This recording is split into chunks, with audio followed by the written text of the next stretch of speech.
بەخێراتێن هەموو لایەک دەکەین. طبعا ئەمڕۆ بەر لە کۆبوونەوەی لژنەی باڵای ڕوبەڕووبوونەوەی کۆڕۆنا ئێمە ئەنجومەنی وەزیران کۆبوونەوەی خۆی سازدا ژمارە 50 و سێ بڕگەی سەرەکی وتوێژی کرد گفتوگۆی کرد. بڕگەی یەکەم پەیوەست بوو بە خستنەڕووی ئەنجامی کۆبوونەوەی لژنەی ئابووری حکوومەتی هەرێمی کوردستان دەربارەی داڕشتنی هێڵەگشتیەکانی بودجەی پرۆژەی یاسای بودجەی حکوومەتی هەرێم بۆ ساڵی 2021 و لە بڕگەی دووەمدا خستنەڕووی هەنگاوەکانی جێبەجێکردنی بڕیاری سەرۆکایەتی ئەنجومەنی وەزیران نووسینگەی سەرۆکی وەزیران و هەروەها نووسینگەی جێگیری سەرۆکی وەزیران تایبەت بە ڕێخستنەوەی گرێبەستەکانی ئەو خزمەتگوزاریانەی کە لە دەروازە سنووریەکان پێشکەش دەکرێن و بڕگەی سێیەمەوە بوو خستنەڕووی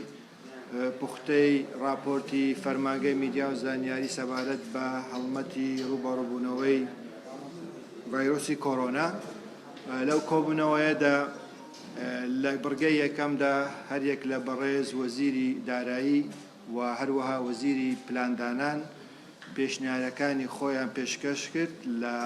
ژێر ڕۆشنایی ئەو کۆبوونەوەی دوێنەی لژنەی ئابووری هەرێمی کوردستان و کۆمەڵێ لە پێشنیار و بیرۆکەی لە چوارچێوەی پرۆژەی یاسای بودجەی هەرێمی کوردستان بۆ ساڵی 2021 خستیانە ڕوو و گفتوگۆ کرا ئەمڕۆ لەو کۆبوونەوەیەدا و بەڕێز سەرۆکی حکوومەت هەموو وەزارەتەکانی ڕاستپار بۆ ئەوەی لە ماوەی کەمتر لە 2 هەفتە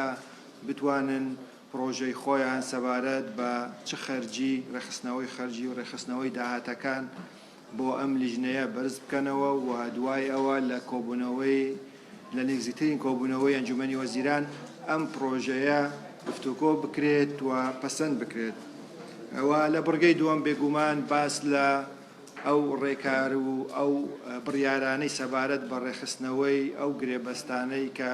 خزمەتگوزاری پێشکەشەکەن لە خاڵە سنووریەکان هەنگاوی باش نراوە و طبعاً ئامانجی ئەم لیژنەیە ڕێخستنەوەی داهاتەکانە و لە هەمان کاتدا زیادکردنی داهاتی حکوومەتە لە چوارچەوەی ئەو گرێبەستانە و سەپاندنی باش لەسەر ئەو گرێبەستانە و هەندێک لایەن کە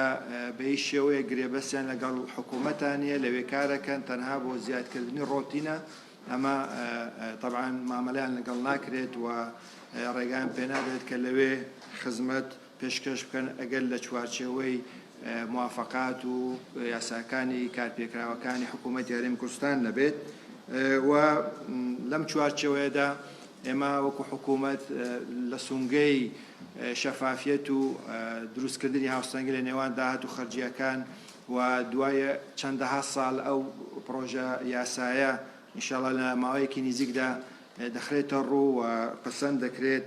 بە مەبەستی ئاشکراکردنی داهاتەکانی حکوومەت بە تاوەتی و هەروەها خەرجیەکانی حکوومەت و بۆ بەدیهێنانی دادپەروەری و وەکو باسم کرد شەفافیەت لەم چوارچێوەیەدا. بێگومان جگە لەوە ئێمە ئەمڕۆ وەکو حکوومەت و وەکو لژنەی باڵای ڕوبەڕووبوونەوەی ڤایرۆسی کۆڕۆنا کۆبەوە و دوای ئەوەی بەڕێز وەزیری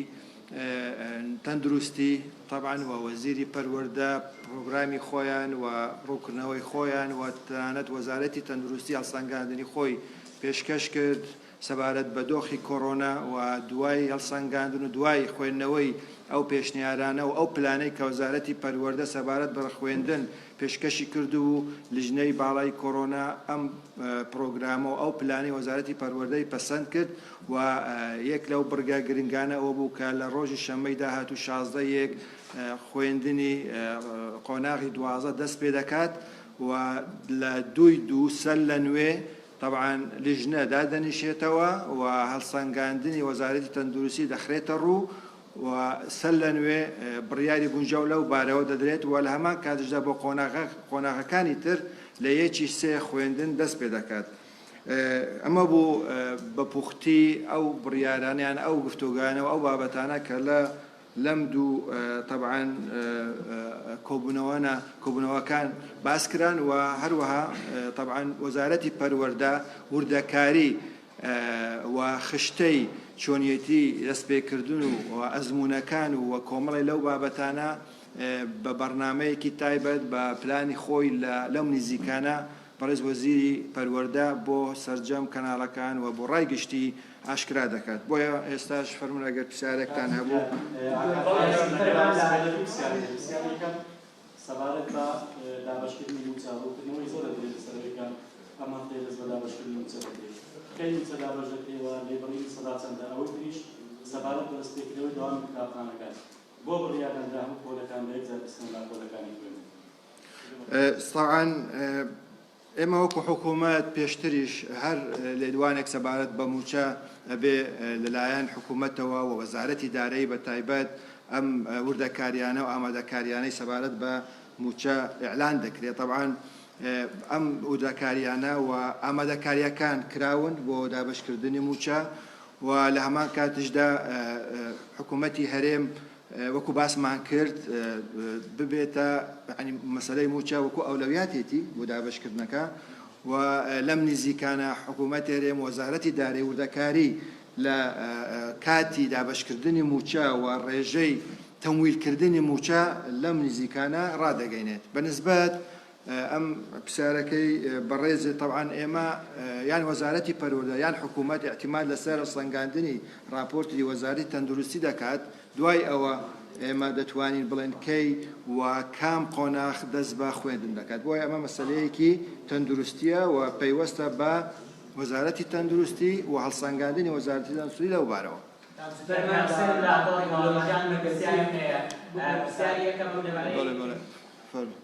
بەس هێدی هەمووتان هەڵسەنگاندنی وەزارەتی تەندروستی بۆ دۆخی کۆڕۆنا دارێن کوشتان چۆن وەختێک تایدی نوێ کۆڕۆنا لە زۆرێک لە وڵاتان باو بچۆ ئارێن کوشتان لە چ دۆخێکدا ئەمە پرسیارێکترم پەیوەند بە مەرجەکان ئەو کۆمپانیانەی لەوێن کەواتە لەمەو دەوڵەتفەرمی دەستبەردارن لە وەختێک زۆرێک لە پەرلەمانتاران داواکەن داهاتەکان خۆی گشتە و داهاتانە بکڕێتەوە بۆ حکوومەت ئەوە هەر کەسێک کۆمپانیایەکدان بێنێت پڕێک داهات ئێوە کۆمپانیەکان کاری کۆمپانیەکان لە مەرجەکان بێتە فەرمی. ئێمە دۆخی کۆڕۆنا بێگومان ئەمە وەکو باسم کرد ینی ئەمە هەڵسەنگاندنی وەزارەتی تەندروستیە وەزارەتی تەندروستی هەڵسەنگاندن دەکات سەبارەت بە دۆخی کۆڕۆنا لە هەرێمی کوردستان و لەسەر ئەو ئەساسە ئێمە حکوومەت بڕیار دەدات لەسەر هەر بوارێک.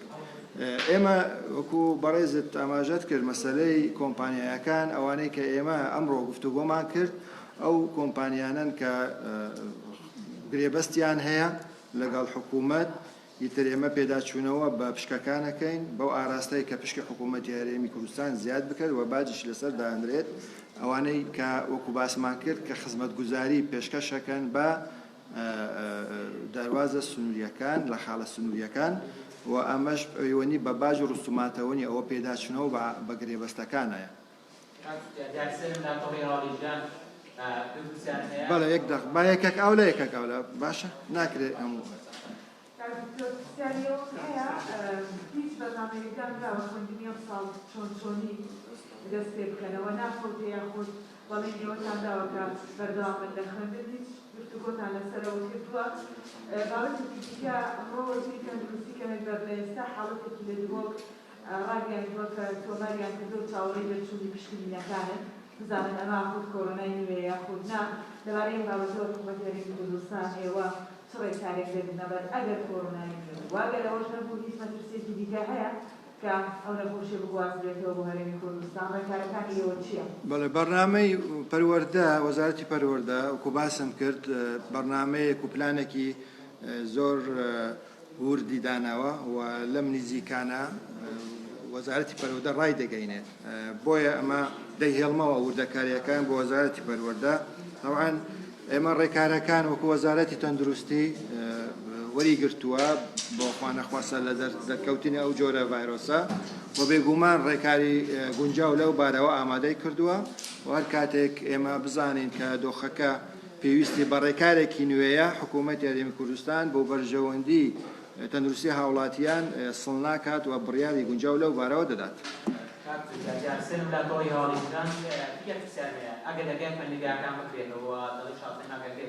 مامۆستایان بەرزیانەیە بۆی گەڕێنە ناو هەواڵەکانی خوێندن کە بەسی ڕۆژداری موچیان پێ بدرێت. ئایا حکوومەتی هەرێمی کوردستان لەتوانایدایە بەسی ڕۆژداری موچە بەسەر موچە خۆراک مامۆستایان دابەش بکات؟ ئێمە پێش هەموو کەسێک و هەموو لایەنەیەک ئامانجمانەوەیە کەەوە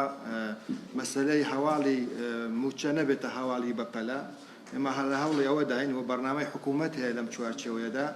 و وەزارەتی داراییش هەموو دەسەڵاتی پێدراوە و ئێمە لە حکوومەت بڕیارمانداوە هەموو داهاتی نەوتی و نانەوتی بگەڕێتەوە وەزارەتی دارایی بۆ ئێمە چاوەڕێی وەزارەتی دارایی وەزارەتی پەیوەندیدار دەکەین کەەوە لە چوارچێوەی ئەو ئامانجەی حکوومەت و بۆ مەسلەی شەفافیت و بۆ مەسلەی پێدانی موچە ئێمە هەموو ڕێکارێک دەگرینە بەر بۆ بەگەیاندنی ئەم ئامانجە بۆ جێبەجێکردنی ئەم ئامانجە. بەڵێ دکتۆر جارمەڕ لە زەمانە لەکۆنیدا و سەبارەت بە موچە بڕیار دراوە کە حکوومەتی هەرێمی کوردستان پرۆژەی یاسای بودجێی 2020 بەشێوەیەکدا کە ڕێژەکە 30 ڕۆژدارێک بتوانێت موچە دابەش بکات. ئایا بڕیار لەم بارەوە دراوە لە چوارچێوەی پرۆژەکە جێگیراوە کە لەبەر حکوومەتی هەرێمی کوردستان بە هەر لێبڕینێک بێ 30 ڕۆژدارێک موچە دابەش بکات؟ ئێمە دیسان دەڵێن با ناڵێن لێبڕین، ئێمە دەڵێن بە پێی داهاتی حکوومەت تەمویل دەکرێت، وەزارەتی دارایی تەمویلەکات، تەمویلی پێدانی موچاکات و لەگەڵ ئەوەشدا لەبیر مەکەن ئێمە وەکو حکوومەت خەرجی تەشغیلی هەیە، یعنی حکوومەتی هەرێم تەنها 6 ملیۆن دۆلاری هەیە بۆ خەرجی تەشغیلی وەزارەتەکان کە ئەمە کەمترین ڕێژەیە و ئێمە لەگەڵ وشەی لێبڕین نیم بەڵکو تەمویلکردنی ئەو ڕێژەی کە لە بەردەستی حکوومەت وەکو داهات هەیە. طبعا ئێمە وەکو حکوومەت طبعا داوامان کردووە و کارمان کردووە لەگەڵ وەزارەتی دارایی کەوە طبعا بە بەرنامەیەکی تێر و تەسەڵ بە پێی ئەو داهاتی کە حکوومەت هەیەی و بە پێی ئەو خەرجەی کە حکوومەت هەیەی بودجەکە ئامادە بکات و لەم چوارچێوەیەدا ئەم بابەتە وردەکاری زۆری هەیە و پرۆسەکەش بەردەوامە و لیژنەیەکیش پێکهێنراوە بە پێی بڕیاری 85 ئەنجومەنی وەزیران کە وەزیری پەیوەندیدار کار بکەن لەسەر داڕشتنی بودجەیە کە شەفافیەت و ئەو هاوسەنگەی نێوان خەرجی و داهاتەکان بەدی بێت و یەکسانی و هەروەها دادپەروەری لەناو ئەم پرۆسەیە بەدی بێت. کۆسەر ئازاد لە کوردستان تیڤ یەک پرسیارم هەیە ماوەی دوومان دەبێت لەبێ قوتابخانەکان داخراوە وەزارەتی پەروەردە توانێت هەیە ئەو دوومانگەی قەرەبوو بکاتەوە یاخود پشتوەکان نامینێت یاخود دەستکاری مەدەکرێت. بێگومان ئەو پلانەش باس کراوە ئەکید مەسەلەی پشوو ئەمە ڕێکارێکی تایبەتی بۆ داڕێژراوە لەلایەن وەزارەتی پەروەردە و لە هەمان کاتژدا ئەکید چەند میکانیزم تری هەیە بۆ تعویزکردنیان قەرەبووکردنەوەی ئەو ماوەیە کە ڕۆیشتووە لەبەر بۆی مەسەلەی کۆڕۆنا.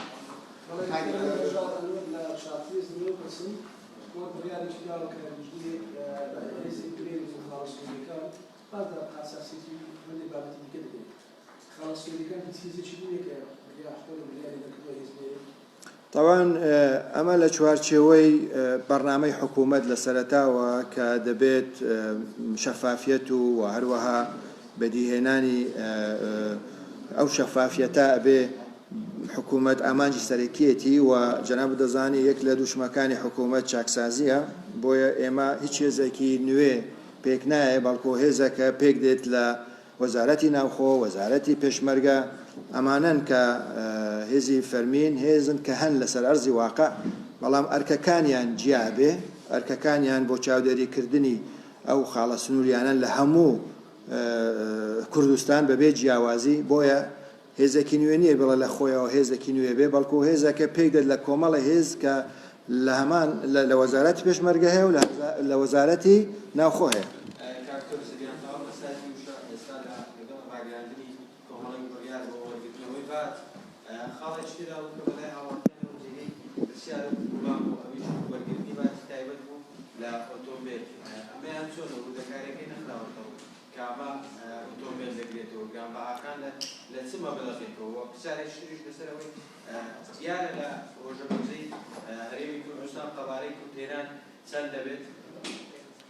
بەنسبەت باش لەسەر ئۆتۆمۆبیلەوە دەکرێت ئەم پرسیارە ئاراسە وەزارەتی ناوخۆ بکە ئەوان وردەکاری یان هەیە یان وەزارەتی دارایی بزات بالنسبة طبعا عجز يعني كرتهنان اما تشاوري دكين او لجنيه كبسروكايتي وزيري داري بيكين راوا وكومالي لوزيري بيونديدار امانه رابورتي خوان استر خريكي امادكارين ويا وكباسم كرد لماوي كمتر لدو حفتدا دواي كوزارة كان برنامج خوان لمسألة إذا مثلا إدارة داني رخصتني داهات يعني ودستشان كردني نفقات كان يبو ما درك ويد كأم عزة هي نيا وشندا أما بابه لينوا بو بو أويكوا أو لجنيا بشكشك بو أنجومن. تقدر تحدثنا بس باللغة العربية حول مختصر لأهم ما تم مناقشته اليوم. تمام بس اعطيني مجال تمام. كاغي الأمان زحمة من الذي يشتغل جاي زمان ساقي صوت كي حكومة البروجة ساقي جدا نيرد وبرلمان وإيمو حكومة الأخلاق ولكن كان خالص ويكان قاطعية. طبعا اما بيقومان جنابة ما زيادة لبينجدو برای سروکی حکومت وزارتی دارایی وزارتی پلاندانانی راست بارد با آماده کردنی پروژه بودجه 2021 اماش يعني هذا وزارة وزارة تري بيونديدار استا لچوارچوي آماده کردنی او پروژه اما بلا اما گرینگا و بيقومانش قاچاقچیتی هي لسنورکان بویا اما بجدی لسر او بابته کار دکی و بدواداشون بودکین و اماش کاریگری خصوصا سر دعاتی حکومت. بشویچی ورزان بسیار کار ما هم ولام دعوا استا اگر بکرتی با زمان عربي من عندك بابته باز بكي. طبعا اليوم اجتمع مجلس الوزراء اقليم حكومة اقليم كردستان وتباحث موضوعين رئيسيين. الاول موضوع يتعلق ب